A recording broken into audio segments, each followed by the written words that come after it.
Hello, sound check, praise. Sound check, praise. Hello, hello.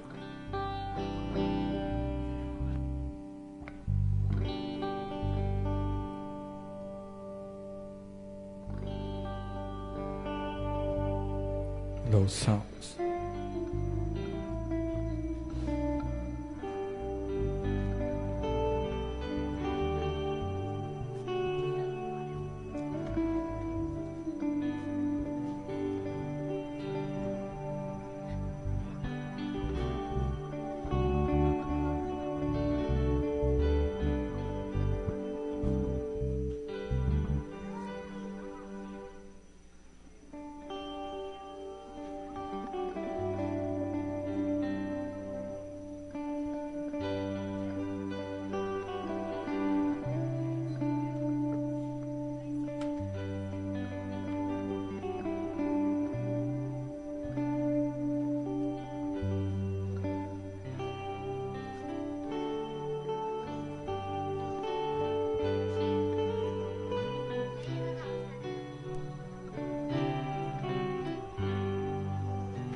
Low praise.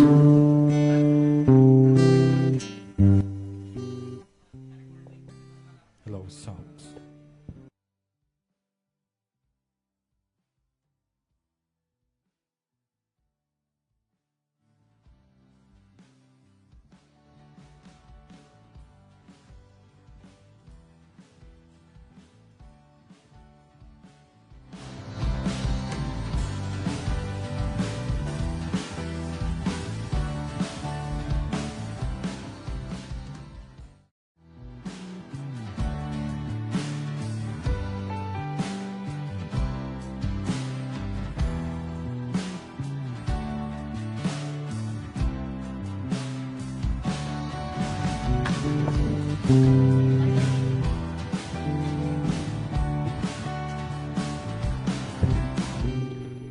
Okay, blessed Lord's Day everyone at isang mapagpalang hapon po sa bawat isa. Ayan. As we prepare our hearts to praise and listen to His Word, allow me to read the passage in Psalms chapter 103 verses 1 to 5. At tumayo po tayong lahat.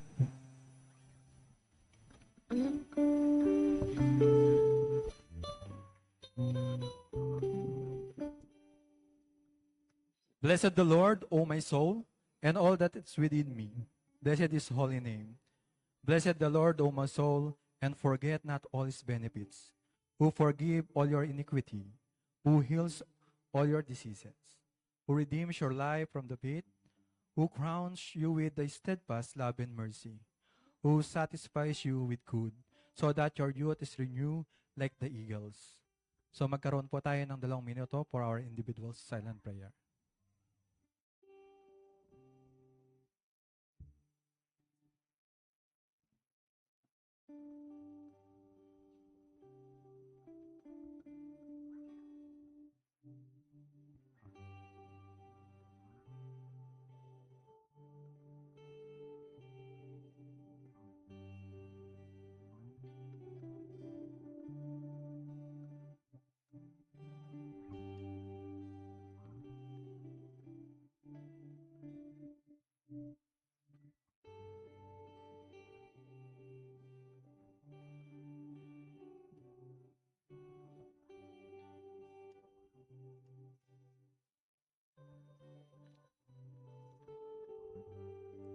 Let us pray.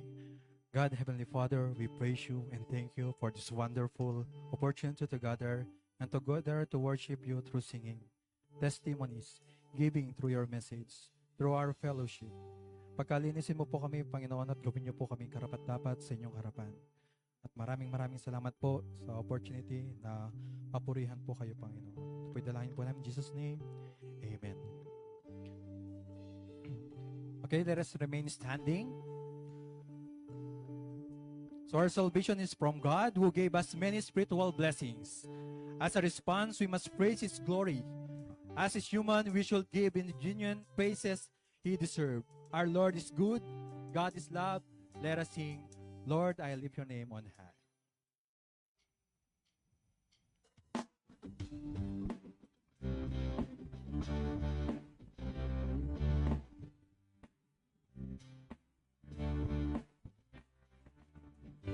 Lord, I lift your name on high. Lord, I love to sing your praises. I'm so glad you're in my life. I'm so glad you came to save us. You came from heaven to earth to show the way. From the earth to the cross, my debt to pay. From the cross to the grave, from the grave to the sky. Lord, I lift your name on high. Lord, I lift your name on high. Lord, I love to sing your praises. I'm so glad that you're in my life. I'm so glad you came to save us. You came from heaven to earth to show the way. From the earth to the cross, my debt to pay. From the cross to the grave, from the grave to the sky, Lord, I lift your name on high. You came from heaven to earth to show the way. From the earth to the cross, my debt to pay. From the cross to the grave, from the grave to the sky, Lord, I lift your name on high. Lord, I lift your name on high. Lord, I lift your name on high. May I request Pastor LP for our pastoral prayer? Let's join our hearts in prayer. Ama naming Diyos na nasa langit, we humble ourselves before you. As we stand before you, Panginoon, may it be that you would search our hearts. Kayo ang nakakakita ng aming puso, ng aming isipan, ng aming buhay. And Lord, as we come before you, we are unworthy of anything na kung saan, Panginoon, ay wala po kaming maipagmamalaki na kahit ano. And we come to you in weakness. We come to you with the knowledge that we are always failing. And time again ay nagkakasala po kami sa inyong harapan. And so we ask for forgiveness. We ask for your cleansing. At dalangin po namin na saliksikin niyo po ang aming puso, ang aming isipan. May your Holy Spirit convict us. May your Holy Spirit just continue to shape us according to your desires. Panginoon, bigyan niyo po kami ng totoong pagsisisi sa aming mga kasalanan. And help us, Lord, to continue to strive to live for your glory. That we would really lift your name sa bawat buhay po namin. That from our hearts, we would really intentionally make ways in which we can glorify you, give you the praises that you deserve. Dahil kayo, Panginoon, ang nagmahal sa amin, you have extended your grace to us, we who are undeserving sinners. And yet, binahal niyo po kami, Panginoon. You have sent to us your Son, the Lord Jesus Christ, to die on the cross for us. But Lord, we thank you because Christ did not remain in the grave, that He rose again, so that we might be justified. And you have shown us, you have demonstrated your great love towards us. Nawa, Panginoon, lahat ng aming mga gawain would just be coming out from a heart that give you the thanksgiving that you deserve. Dahil lahat ng bagay, Panginoon, na mayroon po kami, lahat ng privileges po namin, and we have become your children, it is because of your grace. And Lord, help us to realize ang mga katotohanan, Panginoon, ng inyong mga salita. That even our faith is a gift from you. Panginoon, salamat sapagkat nandyan po kayo, hindi niyo po kami pinapabayaan, and your presence, your power makes the difference in our lives. Nawa, Panginoon, sa aming pag-aawitan, ngayong gabi, Panginoon, ngayong hapon, ay nanggagaling sa aming puso na nagpapasalamat, Panginoon. We give you the praises, the glory, because you deserve it, O God. And Lord, may the Holy Spirit just fill us, and that may our hearts be filled to overflowing with thanksgiving because of who you are. Pagpalain niyo po ang bawat isa sa pangalan ni Jesus. Amen and amen.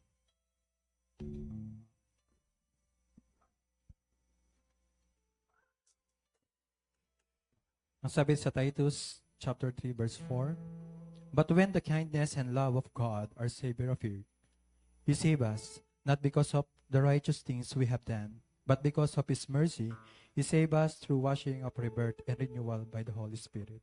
Let us sing Wonderful Grace of Jesus.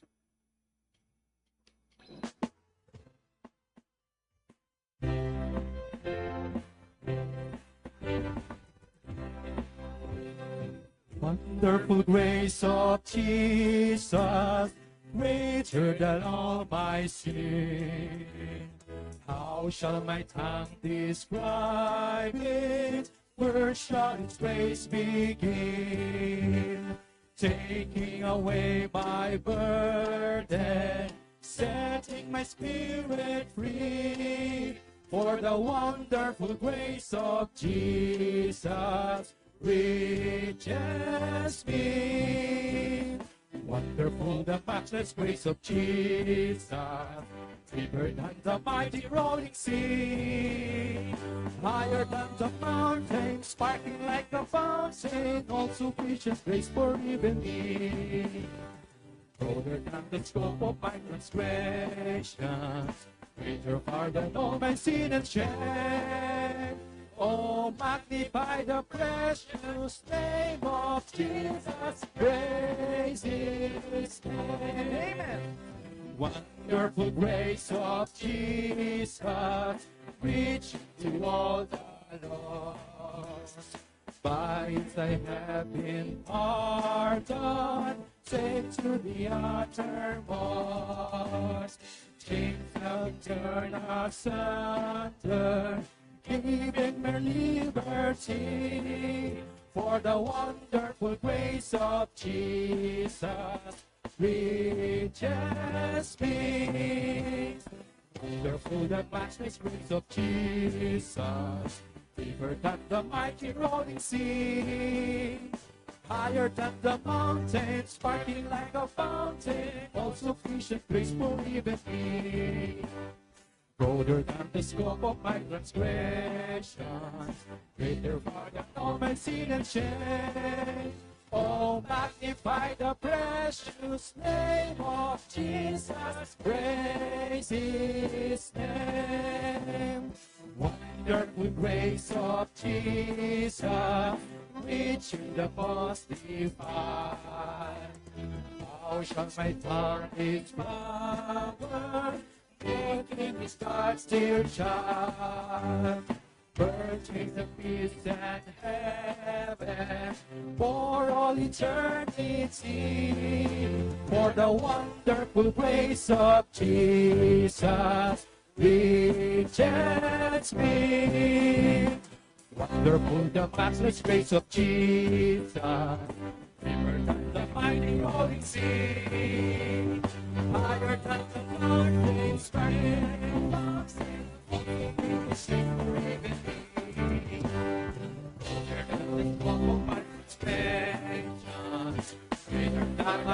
Sin and shame. Oh, magnify the precious name of Jesus, praise His name. Amen. Pwede na po tayong makaupo.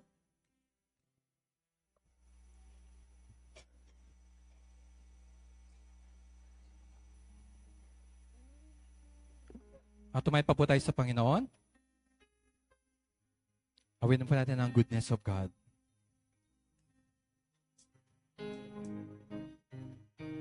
So may this song remind us that a God enduring love and faithfulness. May we be encouraged to trust Him in His goodness and may always celebrate His presence in our lives.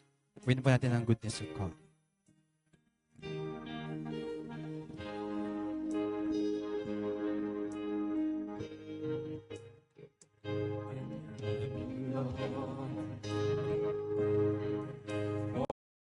Celebrates me in all my days. I've been held in your hand from the moment that I wake up until I lay my head. I can sing of the goodness of God. And all my life you have been faithful.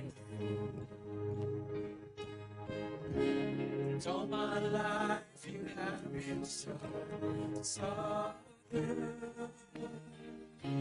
With every breath that I am able, I will sing of the goodness of God.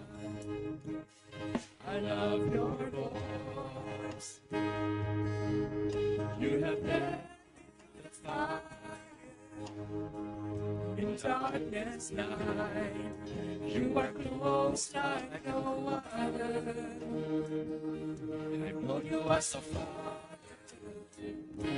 I've known you as a friend. In the goodness of God. All my life you have been so faithful. All my life you have been so, so good. With every breath that I am able, I will sing of the goodness of God. Goodness is running out, it's running out to me. Your goodness is running out, it's running out to me. With my life laid down, I surrender now. I give you everything. Your goodness is running out, it's running out to me. Your goodness is running out, it's running out to me. Your goodness is running out, it's running out to me. With my life laid down, surrender now, I give you everything. Your goodness is running out, it's running out to me. All my life you have been faithful. All my life you have been so, so good.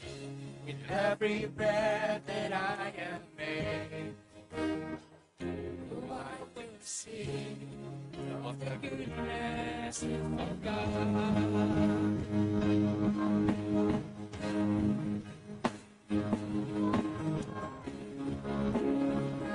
You have been faithful. And all my life you have been so, so good. With every breath that I am able, so I will sing of the goodness of God. I will sing of the goodness of God.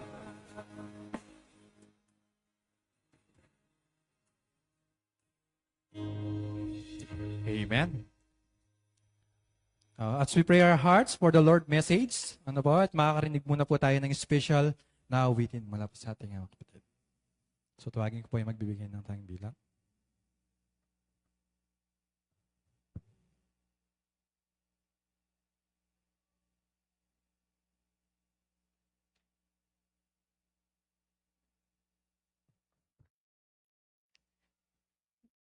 Habang papalapit ng papalapit yung mas lalong tumataas yung ko.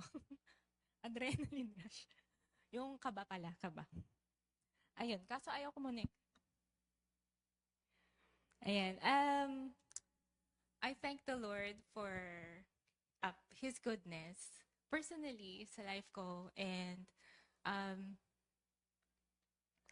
kumbaga yung goodness ng Panginoon hindi siya malalagpasan ng mga yung mga troubles and trials na pinagdadaanan natin. Ako personally, sobrang in awe pa din ako. Pagbabalik ako doon sa truth na He has saved me, yung sin yung pinaka-greatest natin. Greatest, ano ba tawag doon? Trouble. greatest trouble, yung sin. And He has taken me out of that condemnation, yung penalty ng kasalanan. And yun pa lang, sobrang bait na ng Panginoon sa akin and sa atin lahat na niligtas niya. Hindi pala, yung song, yun yung goodness of God. Yung song nakakantahin ko, I've been listening to it for, a month na. And na-delay na yung special number na delay na. But hindi ko rin naman alam na magiging timely din yung message ng song because of what the family has been going through. And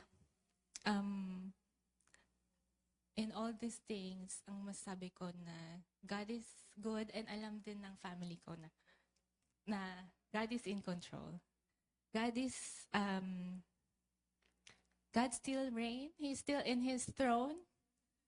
And He's still God. Siya pa rin ay Diyos.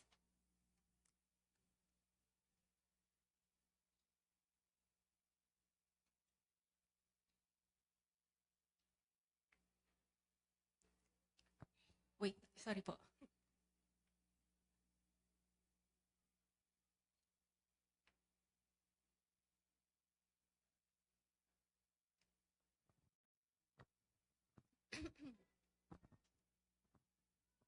Habang naghihintay, baka merong gusto magsalita sa side.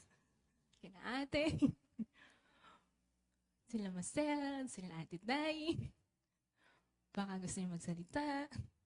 Testimony. Kuya Migs pala.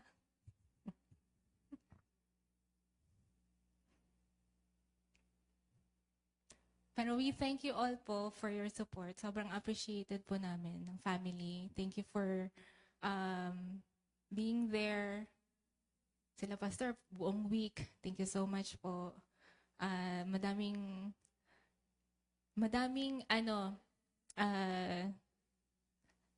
kaming love na naramdaman from you all.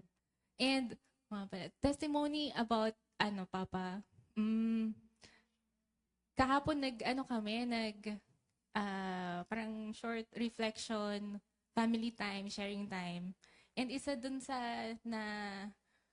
na-realize ko that time is, syempre yung buong family, they have experienced yung love ni Papa. Mga apo, yung mga pamangkin. And I thank the Lord kasi I have tasted din or experienced yung love ni Papa. Pag nag-stay ako sa bahay, sa Cavite, naramdaman ko yun. And sabi ko, thank you Lord, kasi ako mismo naka-experience nun, yung pagmamahal ni Papa. Kahit na hindi po ako kadugo.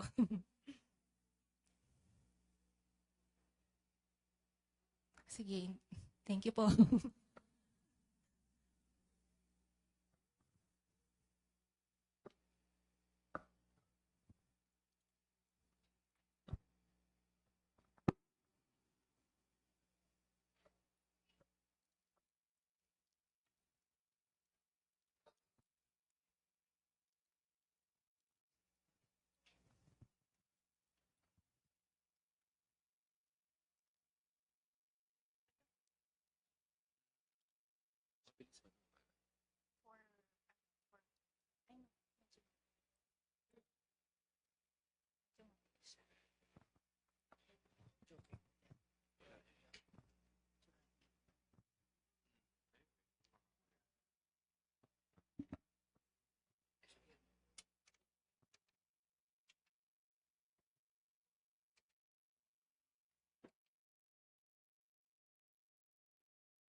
Mixer beat.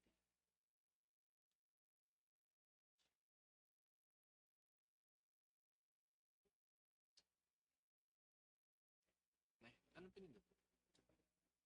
Okay. Ito selection.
Wow. Special. Live. Patay.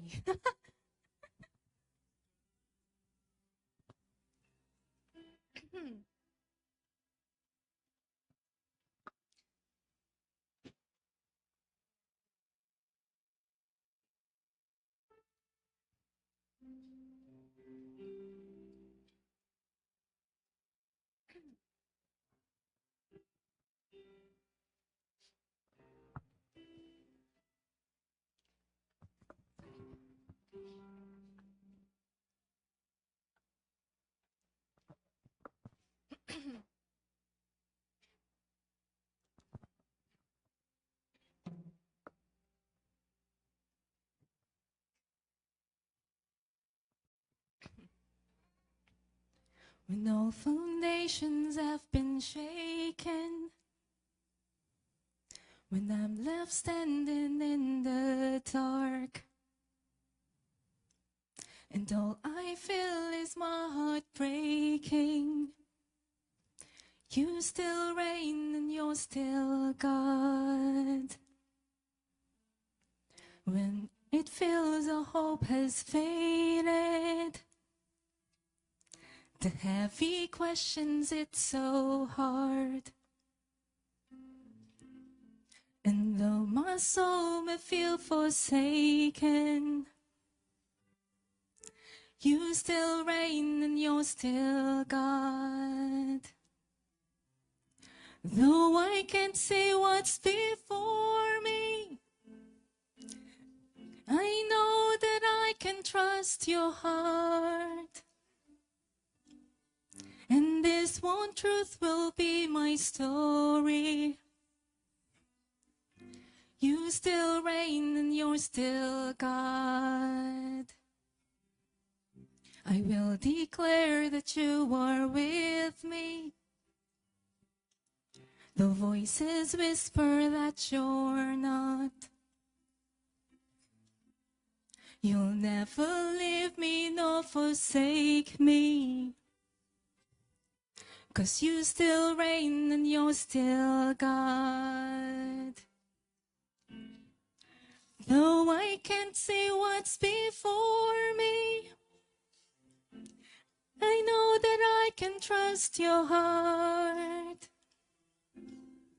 And this one truth will be my story.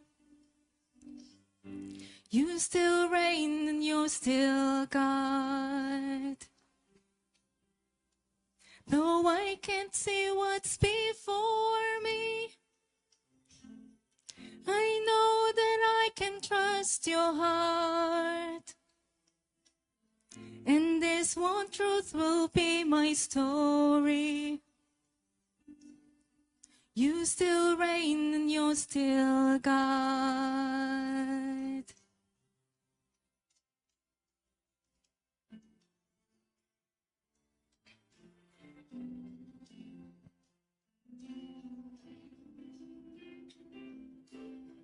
I know you reign and you're still God.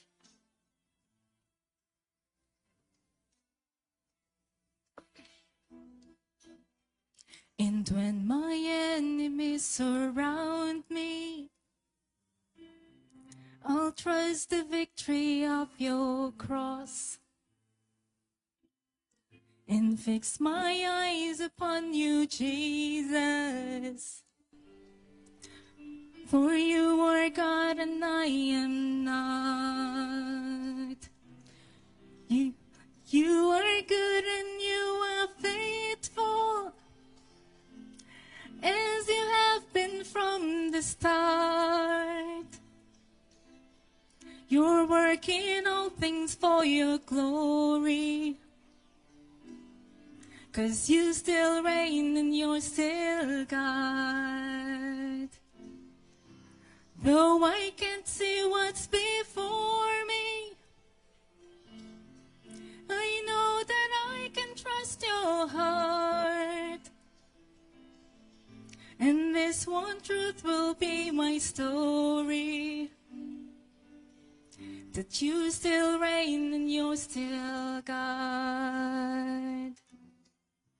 Yes, this one truth will be my story. You still reign and you're still God.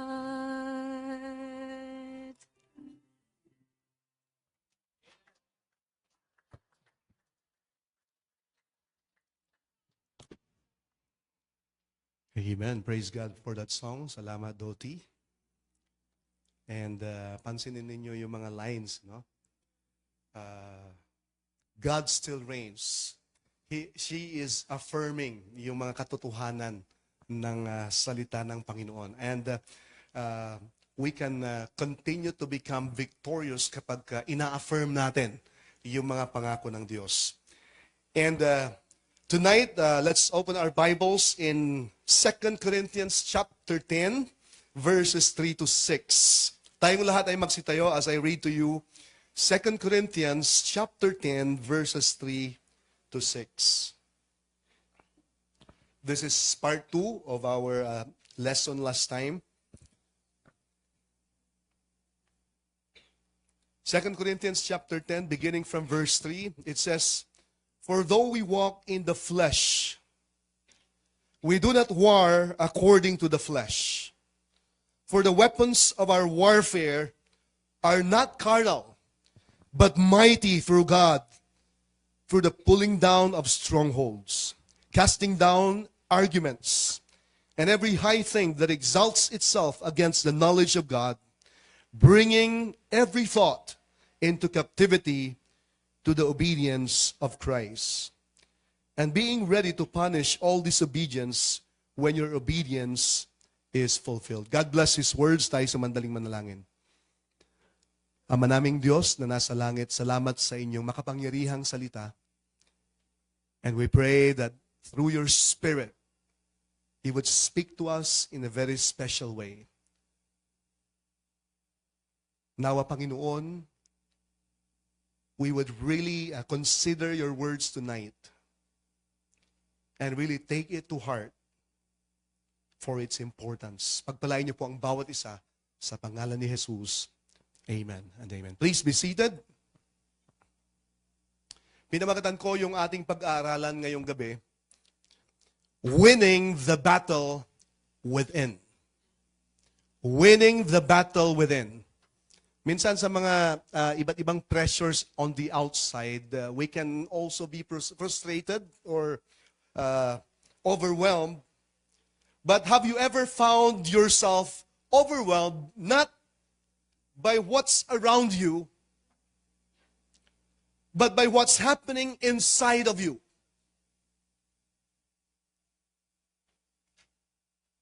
Nandyan yung iba't ibang thoughts coming in your mind and heart. Thoughts of doubt, fear, temptations, insecurities, comparison, anxieties, worries, and pride. And the truth is, most spiritual battles start and end in the mind. So if we don't learn to be victorious in our minds, we will keep losing the battle, even when everything looks fine on the outside. And the greatest spiritual battles are often fought in the battlefield of the mind. Victory begins when we align our thoughts in the will of God. And so the invisible war is the battle for your mind. The real war is not on the outside, but most often it's within, in your mind. And the battle is always intense, that we should be on guard every day. Sana seryosohin natin ito, no? This is the key to spiritual victory. Why? It's because whatever gets your mind gets you. Whatever lingers in your mind controls you. And there have been so many times in the Bible that the Bible talks about a troubled mind. 2 Kings chapter 6. In Romans chapter 8, our mind is called a sinful mind. 1 Timothy 6:5, a depraved mind. 2 Corinthians 3:14, Paul describes it as a dull mind. 2 Corinthians 4:4, a blinded mind. Kaya yung iba, parang hindi welcome kung kahit totoo na yung sinasabi because their minds are blinded. 2 Timothy 3:8 speaks about a corrupt mind. In 1 Timothy 2:14, the woman being deceived, her mind was corrupted by deception, and so she sinned, and idinamay din si Adan. And because of sin, the mind is often disobedient because of the nature in which minana natin kay Adan at saka kay Eva. Our minds want to resist the truth. Kaya most often, mabilis tayong maging defensive. It is often rebellious. And it wants to go a different direction. Yung mga researchers, sabi nila, scientifically, sabi nila, the brain is that, in the brain is that the optic nerve, which is the only nerve that goes directly to your brain, actually sends more impulses from your brain forward than from your eye backward. Anong ibig sabihin nun, no? Yung simpleng nakikita mo, mas, instead of, ito yung ini-input niya to your brain, yung brain mo, mas marami siyang nilalabas na impulses. Which means your brain is telling you what you should see. And that is why so many people today are unable to hear God's word because their minds are so filled with their own defenses, excuses, biases, at marami pang ibang hugot sa buhay that they cannot seem to connect to God even when they wanted to. Kumbaga, they are already preconditioned in their minds. And they only see what they want to see, kahit na anong paliwanag mo. And so, marami sa atin, no? And we can always say that we have blind spots. And most of the time, we are quick to judge. We fail to look at many important details because we have biases more than we realize. And we jump into conclusions and we miss the big picture and we fail to understand. So one of the most important things we need to learn is to guard, strengthen, and renew and discipline our minds. Because your mind is your greatest asset. And you need to feed your mind with good things, with the truth. So ang tanong, anong pinifeed natin sa ating minds? If you want to be faithful, fruitful, really blessed in the Christian life, if you want to be successful in serving the Lord, fix your mind on the right things. Because the battle against sin always starts in the mind. The battle always starts in the mind. Nung malapit ng matapos ang ministry ni Apostle Paul, or he came to the near end of his life, ang sabi niya, I have fought a good fight. So looking back over his life, he realized that it had been an incessant, unrelenting battle. In fact, he also told Timothy that he viewed himself as a good soldier of Jesus Christ, one who suffered hardship in the battle and was continually fighting loyally to please the one who had enlisted him to be a soldier, his Lord. And he battled all the way from the beginning of his conversion to the end. So he never battled with the desire for personal achievement or glory or fame or comfort. He always fought for the truth. He fought for the gospel. He fought for the Lord. And if he had to defend himself as he does in this letter, it was to preserve not himself, but to preserve his opportunity to speak the word of God. Kaya makikita mo, all throughout his ministry, there were people who opposed him. They were unfriendly to him.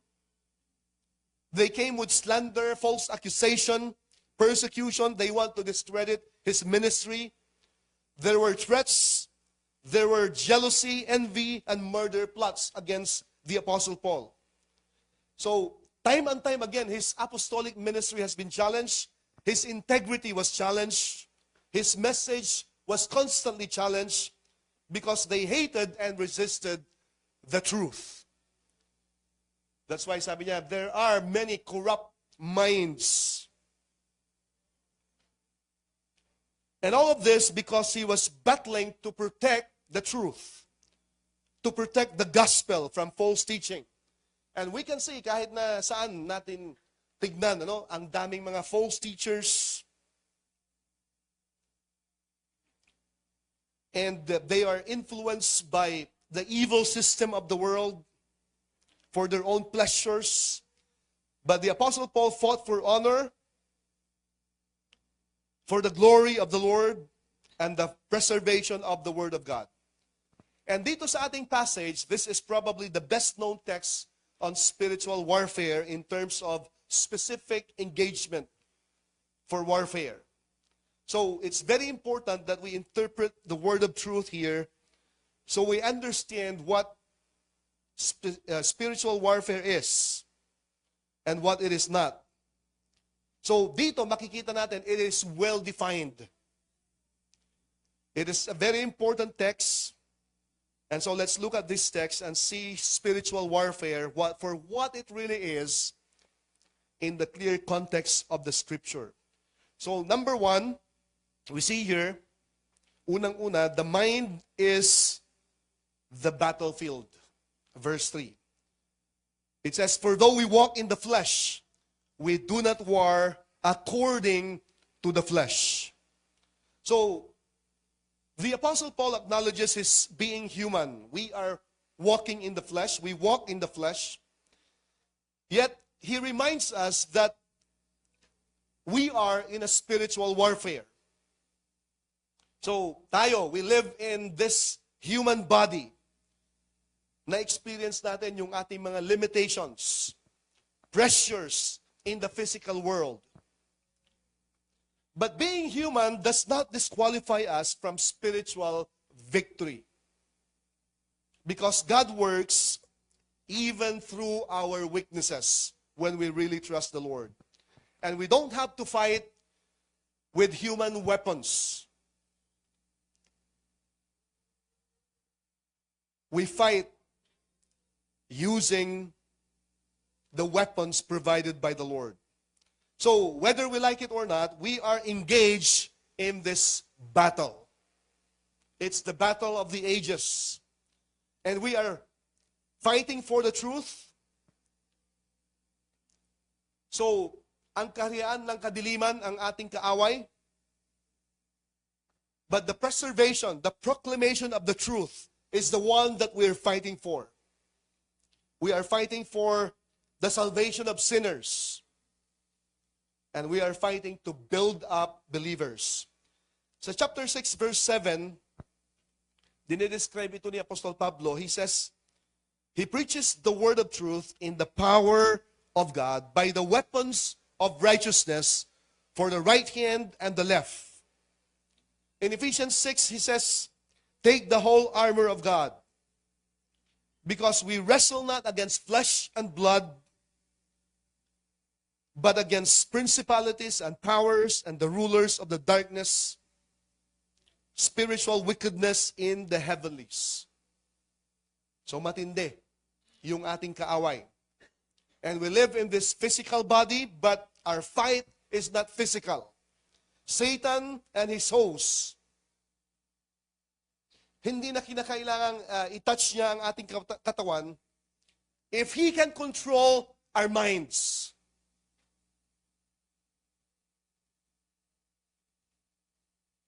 And there are so many people na nakikibaka using their own strategy, their own self-sufficiency. And they are always ending up defeated.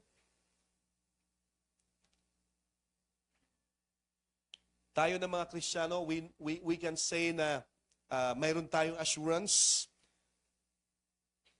But even though we are already Christians, we can still be in bondage if our thoughts are not renewed, if we don't discipline our minds. Now, number 2, we see here in verse 4, God gives us spiritual weapons.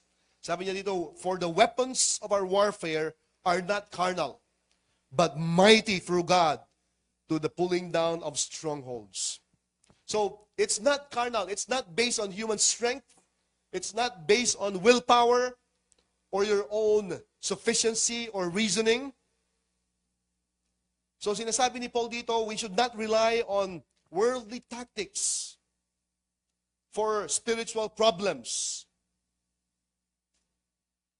Sabi niya dito, our weapons are mighty in God. Kaya yung provide ng Panginoon ang kanyang salita, ang panalangin, ang pananampalataya, worship, and many others the Lord has provided. And they are designed to destroy, to pull down strongholds. Sabi dito. So these weapons have divine power. They are effective through God, not apart from Him. So we are engaged in a warfare on a supernatural level against the evil host, Satan and his demons. Kaya sabi ni Paul kay Timothy, fight the good fight. In 2 Timothy 2:3, he says, endure hardness or suffering as a soldier. And he says at the end of his life in 2 Timothy 4:7, I have fought the good fight. So, all throughout, nandyan yung engagement niya in a spiritual warfare. At sana tayo mga anak ng Diyos, we should be aware of this battle that's going on.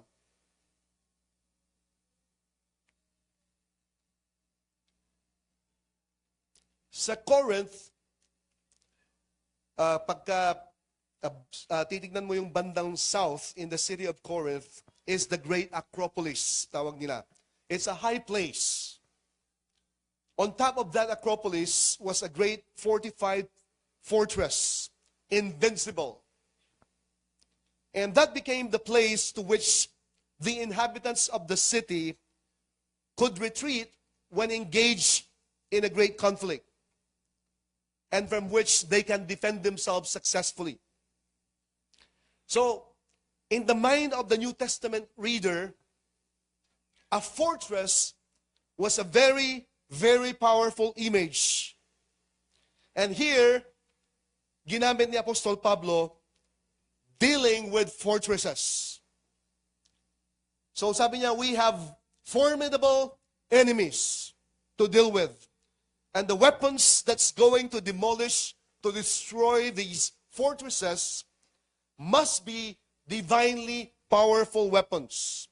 Kaya sabi niya, for the weapons of our warfare are not carnal. So human weapons, human strategies cannot fight the kingdom of darkness, cannot resist the influences of evil. Human weapons cannot deal with principalities and powers, the rulers of darkness of this world, or spiritual wickedness in the heavenlies. Human weapons cannot liberate souls from the kingdom of darkness. It cannot transform lives. Human weapons cannot sanctify believers. Walang effect yung physical weapons in the spiritual realm. There are no effects on the kingdom of darkness. No effect on the supernatural worldly system. No effect on the eternal souls of men. And sabi niya dito, our weapons are divinely powerful, mighty, through God. Kaya sa Panginoon lang ang susi ng ating tagumpay. And sabi niya dito, strongholds. Strongholds. These strongholds are mental fortresses built from lies, fears, traumas, or sin. Strongholds are deeply embedded lies, fears, false beliefs, sinful patterns. At ang dami yan, naglilinger sa isip ng isang tao. Minsan sasabihin natin, hindi ako ready. I am not good enough. Kaya iba na lang. God cannot use me dahil hindi ako worthy. At saka kahit anong pag-strive ko, parang di na ako magbabago. And many other things in the thoughts of a person. Ang tanong, what strongholds exist in your mind today? What strongholds exist in your mind today? Yung mga iba ay talaga namang hindi makapagpatawad sa isang tao. Yung iba, they are holding a grudge or bitterness. It has been withholding the blessings of God. Others believe a lie na hanggang ngayon pinanghahawakan pa rin nila. Will you give God the control over your mind? And victory is not in your strength, but in God's. Are you relying on Him or yourself? Can you identify, no? Yung mga strongholds sa iyong buhay. There are some people addicted to substances, addicted to pornography. There are some people who are always fearful. There are people who are insecure. We must confront them with the truth of the Word of God. And then sabi niya dito sa verse 5, number 3, identifying and casting down mental lies. Sabi niya, casting down arguments and every high thing that exalts itself against the knowledge of God. So the goal is not just to hit the target, but to demolish, to destroy any thought.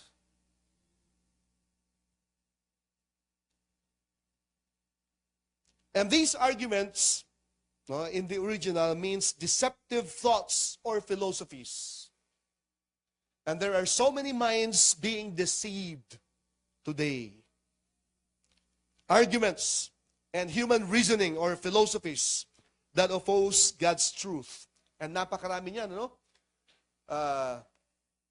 Kung ano-anong tinuturo nila, pinapasa nila sa iba. Pero panay kasinungalingan at kamalian. Kung papanuurin mo ang National Geographic, ang History Channel, and many others sa TV, no, they are all evolutionistic na nanggaling ka pa rin sa unggoy at ito rin ang tinuturo sa schools. And there are so many teachings that rejects God. And there are so many people convinced. high things that exalt itself.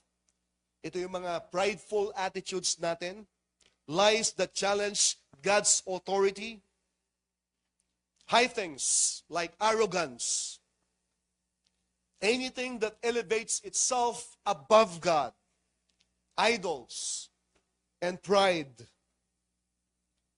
And so you see, not every thought that we have is true. You don't have to believe everything you think. Kaya dapat guided yung ating kaisipan ng salita ng Panginoon. We should tear down our pride and anything we value more than knowing and obeying God.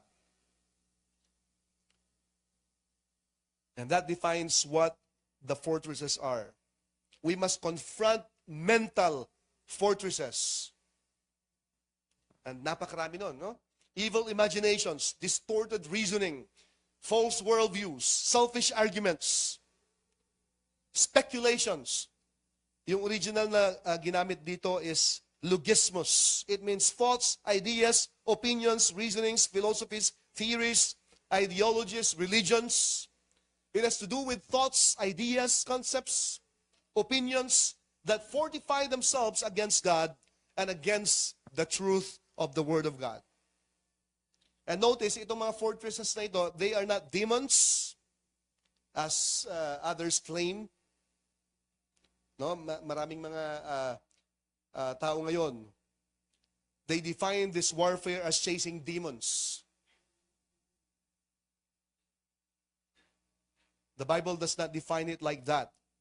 It does not define spiritual warfare as going na isang grupo and they will chase demons, find some demons, and take the authority to command demons and send them away. Meron akong inatinan na seminar. No? Ang dami, thousands were in attendance. And parang inimagine nila na ibabay nila lahat ng mga demons doon. Parang umiikot. And then, tinapon nila yung lahat ng demons. Is that true? That is deception.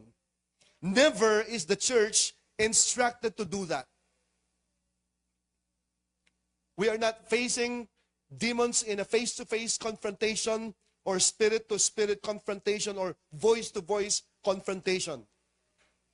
But the enemy has formed evil speculations, mindsets, worldviews that are lies, that are false teachings. And lies have been propagated by Satan all throughout the world. And they come from seducing spirits through hypocritical liars, humanistic, evolutionistic teachings, and many others. And so, malinaw dito, our war is for the destruction of false speculations. They are demonically inspired ideologies set up in defiance against God and His Word. So, tayo ng mga anak ng Panginoon, we must gauge, we must measure every idea by the standard of the truth of the Scriptures. So don't let any cultural lie stand unchallenged. We must challenge every thought. And then verse 5, it says, capturing every thought. Sabi niya, bringing every thought into captivity to the obedience of Christ. We become weak-minded when we allow so many things in our minds, especially yung mga iba't ibang bagay na hindi naman totoo, and we become victims. We must bring every thought into captivity to the obedience of Christ. Take thoughts captive. We should question them. Bakit ako natatakot? Ano bang kinakatakot ko? Ano bang dahilan ko? Bakit sinasabi ko hindi ako ready? Sino bang nagiging ready parate? Wala naman eh. Mas nagiging ready ka pag ginagawa mo na. napapolish. And then you become victorious over your fears. At habang ginagawa mo, mas nag-i-improve. Not anyone is ready for anything. Pero kapag katrain mo yung sarili mo at ginagawa mo, no? So, you question, align with the will of God, with the thoughts of Christ. And so every thought, dapat tanungin natin yung ating sarili, is this thought bringing me closer to God or away from Him? And so we must meditate on the truth of the Word of God. Replace the lies with the truth of the Bible. No? Pag naisip natin, mag-isa na ako, iisa na lang ako, that's a lie. Huh? The truth is, sabi ng Panginoon in Hebrews 13:5, He will never leave you nor forsake you. Hindi ko kaya. That's a lie. The truth is, I can do all things through Christ who strengthens me.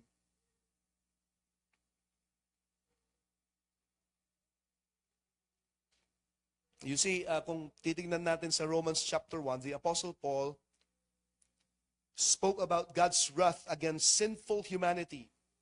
Dahil sa kanilang mindset, they have disregarded God in their knowledge.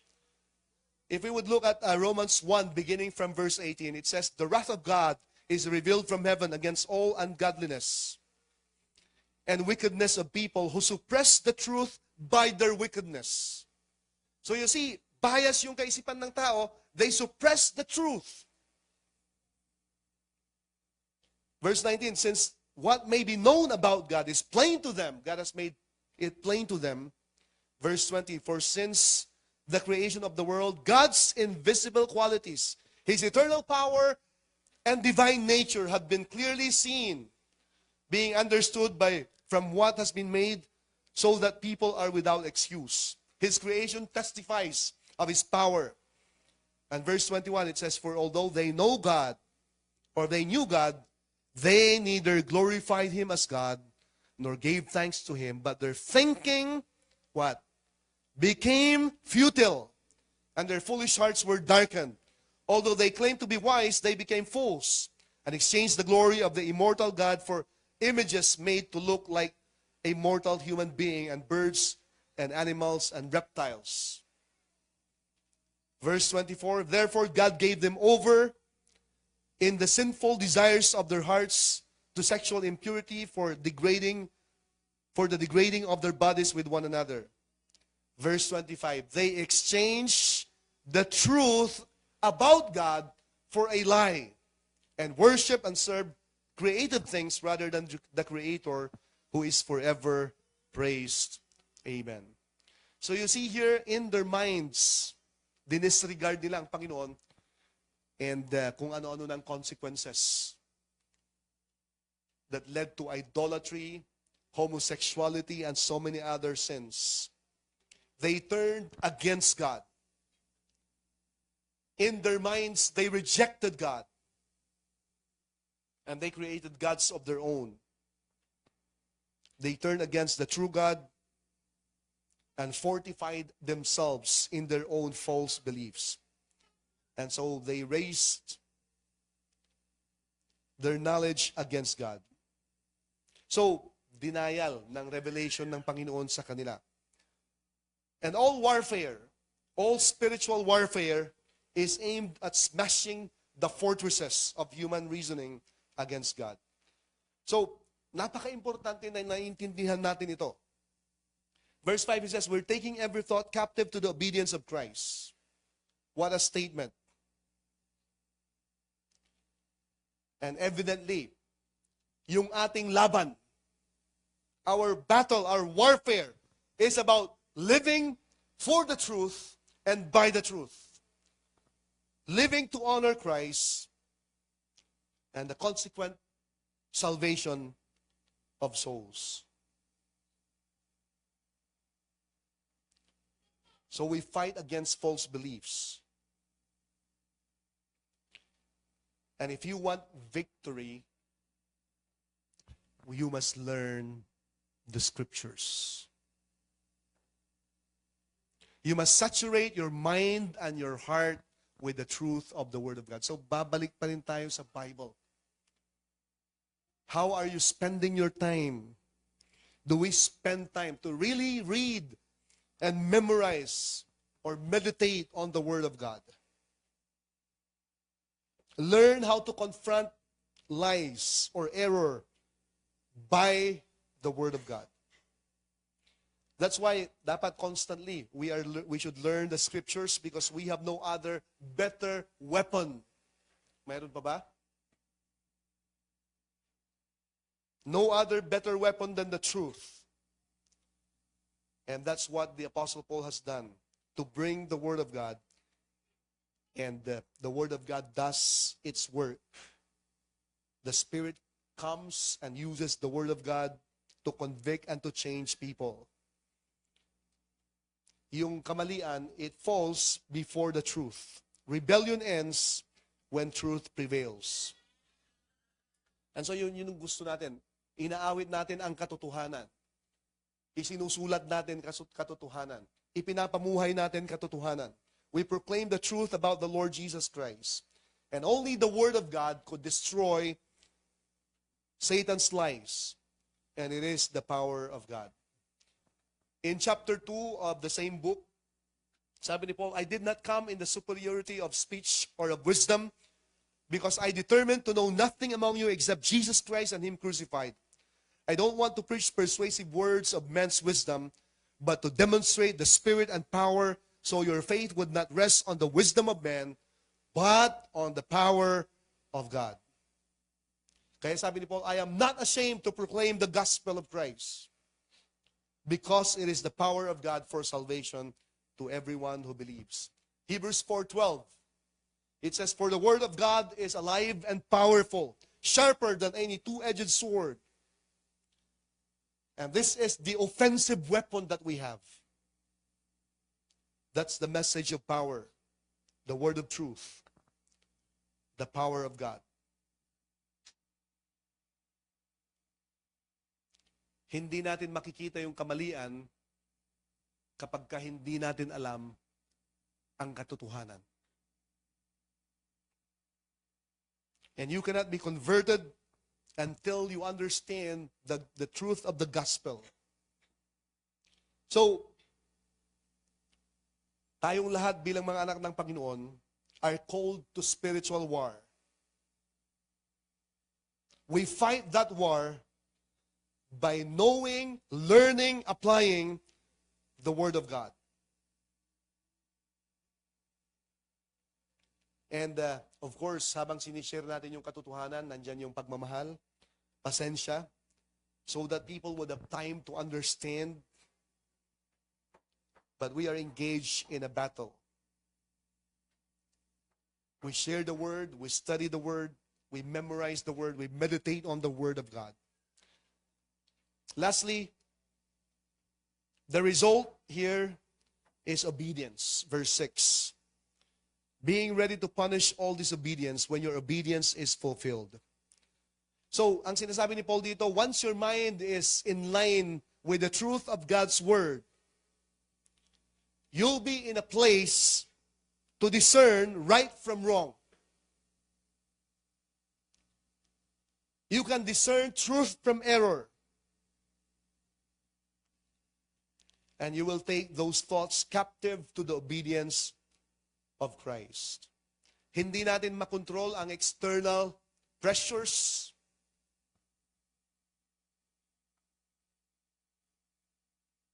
But we can have the proper response when we surrender our lives, our thoughts, to the obedience of Christ. And you see, obedience is always a mark of true salvation. Kung ikaw ay sumasampalataya ng totoo sa Panginoon, it produces in you that obedient heart. If you love me, sabi ng Panginoon, you'll keep my commands. Sabi ng Panginoon, whoever hears my word and does them, he is my disciple. So obedience is always a mark of a follower of Christ. And listen, there's only one way to destroy error, and that is living by the truth. The only way you can take wrong thoughts and make them right is to replace error with the truth. And that's the way to win the battle. In conclusion, kung iisipin natin, the greatest attack of the devil and his hosts come through deception of the mind. And I can see, no, even Christians today are so deceived by the things na ino-offer ng mundo. No? And consciously, tinuturuan tayo ng occultic practices sa pamamagitan ng mga pino-forward sa atin ng mga reels and through social media, through Netflix, through computer games. No? Kung titignan mo yung character ng mga nasa computer games, magkakasama na lahat doon. And we are so deceived, we're wasting our times, we are not being fruitful, and then after we are deceived, anong ginagawa natin? Naiinis tayo. We get angry. Pero ang ating Panginoon, He has given to us everything that we need to win this battle. You don't fight with your fist, you fight with faith and live by the truth. And victory starts not when your circumstances change, but when your thinking changes. Yung bang pattern ng pag-iisip mo, ganun pa rin ba hanggang ngayon? Or have you emptied your mind from false beliefs? Have you surrendered yung mga bagay na hindi naman totoo, hindi naman tama? And have you begun to embrace the truth of the Word of God? What thoughts or strongholds need to be torn down in your life? You must submit your mind and heart fully to the authority of Jesus today. Yung term na ginamit dito is not only to abhor disobedience. Sabi niya to punish all disobedience. Pero sa ibang translation, ang translation is to revenge all disobedience. You see, once you see yourself sinning against the Lord and hindi nakakatuwa yung iniisip mo at ginagawa mo sa Panginoon, no?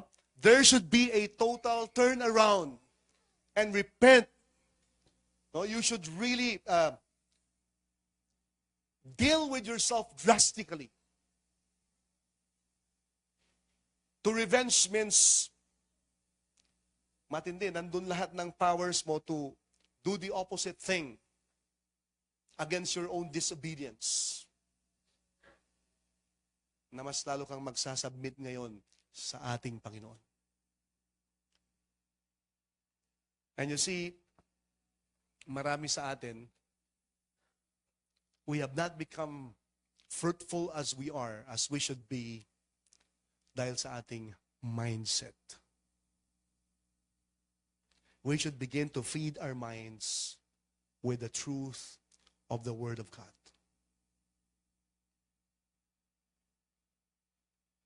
Mataas ba ang iyong resolve para basahin ang salita ng Diyos? O nananatili lang sa January na New Year's resolution, hindi ka na nagpapatuloy? Do you hunger and thirst after the Word of God? And we must submit our minds fully to the obedience of Jesus Christ today. I hope that all of us would really win the battle because we've been renewing our minds. We should not conform our thinking with the thinking of the world, kundi ito yung magkukontrol ng ating pag-iisip. Tayo manalangin. Panginoon aming Diyos na nasa langit, salamat po sa inyong mga salita. Time and time again ay sa isip pa lang nagkakasala po kami sa inyo, Panginoon. Lord, we ask for wisdom so that we can discern your ways, your words, and apply it in our lives. Help us to have the mind of Christ, who, even though he is God, and yet he humbled himself and reached out to us even to death. Though he was rich, yet he became poor. He identified with us. He ministered. He served. And he died for us. Panginoon aming Diyos, we pray that your Spirit would just transform our minds. If there are any strongholds in our minds and in our hearts, things that have been hindering our growth as your people, mga bagay, Panginoon, na paulit-ulit naglalaro sa aming kaisipan, maybe na ang ulit-ulitin po namin ay ang katotohanan ng inyong salita. The promises that you have given to us, exceeding great and precious promises, may they ever dwell in our minds. Lord, dalangin po namin na turuan niyo po kami to really discipline our minds, because this is where we win the battle. Dalangin po namin, Ama, na kayo ang patuloy na kumilos sa aming buhay. Help us to just think of ways in which we can serve you better.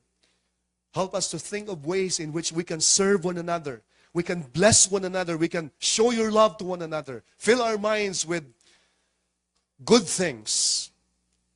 Whatsoever things are pure, whatsoever things are true, whatsoever things are just.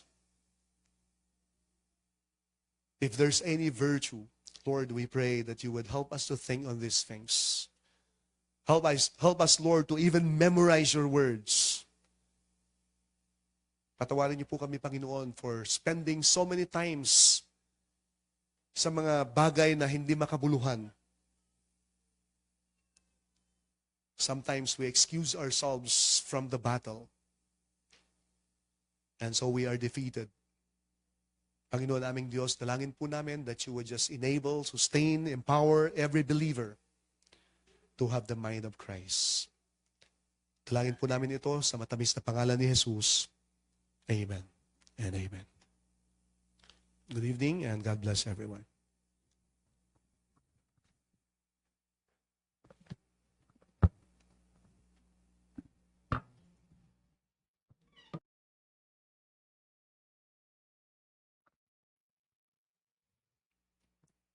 Pinagpala po ba tayo ngayong gabing ito? Amen. Ano po? Napakaganda po talaga ng salita ng Panginoon.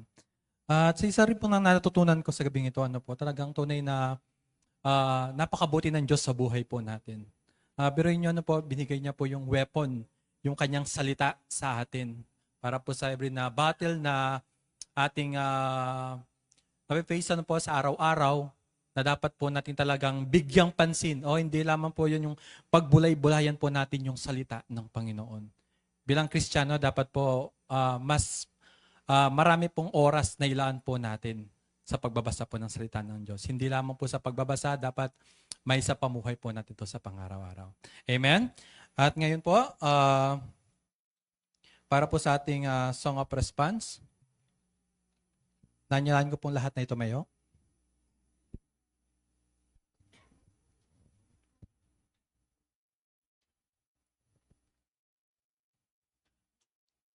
Gawin po natin ng Victory Through Grace.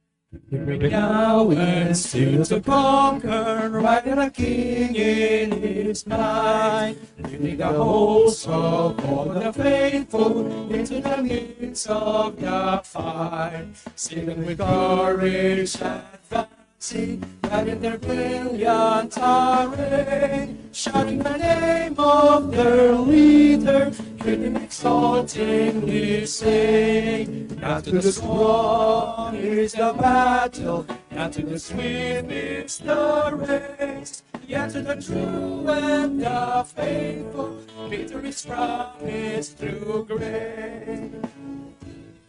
Conquering now and still to conquer, who is this wonderful King? Whether the darkness we still needed, while of His glory they see.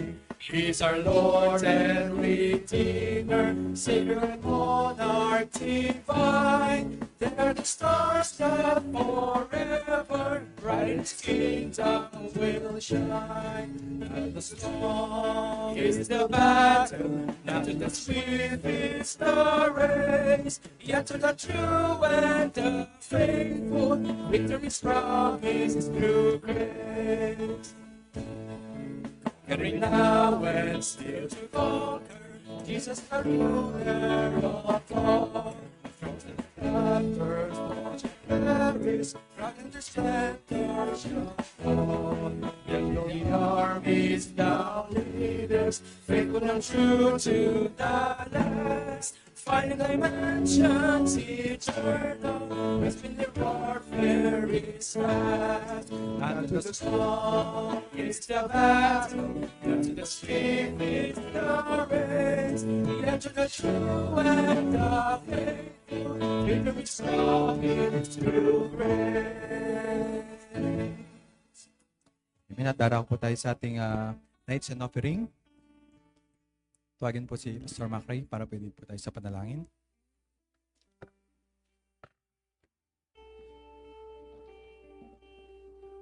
Join me in prayer. Our dear Heavenly Father, we thank you for the blessings that you have given us today, especially the blessing and the challenge that we have received from your word. We thank you for reminding us, or for enlightening us that really there is a battle in our minds. And even as we come to this portion of our worship and we have this privilege of giving to you, we know that there's also a battle in our minds. Maybe some of us don't believe. Maybe we're battling disbelief that giving is part of our ministry or our service to you. Maybe we're battling anxiety in our minds.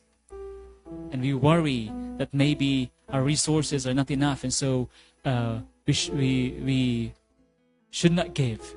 But Lord, may these things in our minds, whether it's disbelief or worry or anxiety, may we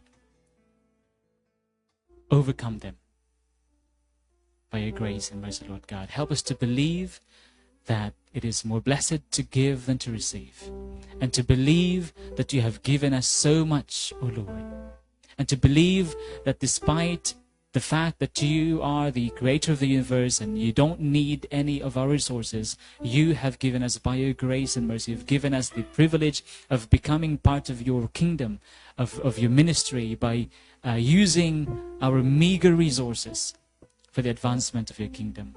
And so help us, Lord, to rejoice and be cheerful in our giving. And for those of us among here in this place who can't give for some reasons, Panginoon, maybe because we ourselves are in need, may you fill us, Lord God, and may help us, Lord, so that whether we can give right now or maybe the next time, may we be blessed, Lord God, and may we be faithful stewards of whatever resources you have given us. Be glorified, Lord, as we present to you what we can give you through our tithes and offerings. We praise and thank you in Jesus' name. Amen. Okay, pwede po tayong umupo. Tawagin po natin yung dalawa po natin mga young people para po kolektahin yung ating tithes and offering.